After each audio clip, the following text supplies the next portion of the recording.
இன்னைக்கு கெட்டி அவலில் தக்காளி பாத் பண்ணியிருக்கேன். கெட்டி அவல்னால் கொஞ்சம் திக்காக இருக்கும்.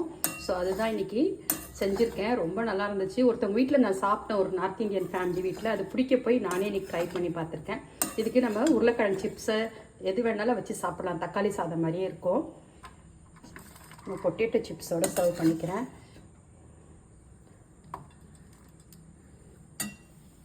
ட்ரை பண்ணி பாருங்கள், எப்படி செய்யலான்னு பார்க்கலாம் வாங்க.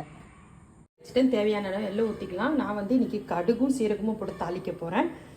அதுக்கு ஒரு பெரிய வெங்காயம் கட் பண்ணியிருக்கேன், மீடியம் சைஸ் தக்காளி, அதுக்கப்புறம் பச்சை பட்டாணி, 2 பச்சை மிளகா, கொஞ்சம் கொத்தமல்லி கீரை, கொஞ்சம் இஞ்சி பூண்டு பேஸ்ட்டு. அவல் கெட்டி அவல் எடுத்துருக்கேன். ஒரு டம்ளர் அளவுக்கு கெட்டி அவல் எடுத்துருக்கேன். இதை கழுவிட்டு கொஞ்சம் ஊற வச்சுக்கலாம், ஏன்னா இது கொஞ்சம் திக்காக இருக்குது.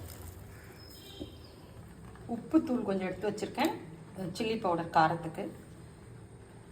எண்ணெய் ஊற்றிட்டேன். எண்ணெய் ரொம்ப எடுக்காது. இதுக்கு கடுகு, சீரகம், வெங்காயத்தை ஆட் பண்ணிக்கலாம். யூஸ்வலாக நம்ம சவுத் இந்தியன் ஸ்டைலில் வேறு மாதிரி செய்வோம் அவல் உப்புமா.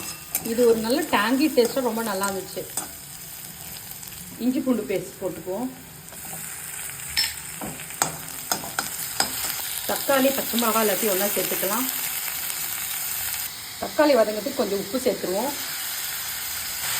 தக்காளி அரை வதங்கலாக இருக்கும்போது பட்டாணி ஆட் பண்ணிக்கலாம். கொஞ்ச நேரம் வதங்கட்டும், மூடி போட்டு மூடி வைக்கலாம். பட்டாணியும் கொஞ்சம் வெந்துடும். தக்காளியெல்லாம் நல்லா வதங்கிடுச்சு. எடுத்து வச்சிருக்க மிளகாத்தூளும் மிச்சம் உப்பையும் ஆட் பண்ணிக்கலாம். உப்பு காரம்லாம் நம்மளோட இஷ்டம்தான். நமக்கு வேணும்னா அதிகமாக காரம் கூட போட்டுக்கலாம். ஒரு 2 மினிட்ஸ் இப்படியே இருக்கட்டும். மிளகாத்தூளோட நல்லா வதங்கி வந்துடுச்சு. இப்போ நம்ம அலசி எடுத்து வச்சுக்கிறத சேர்த்துக்குவோம்.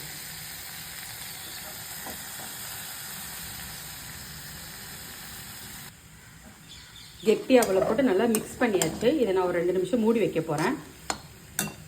2 மினிட்ஸ் திறந்துட்டேன். கொத்தமல்லி தூவிக்கலாம். அவல் தக்காளி பாத் ரெடி. சூப்பராக இருக்கும். ட்ரை பண்ணி பாருங்கள். வீடியோ பிடிச்சிருந்தா லைக் பண்ணுங்கள். அடுத்த வீடியோவில் பார்க்கலாம். பாய்.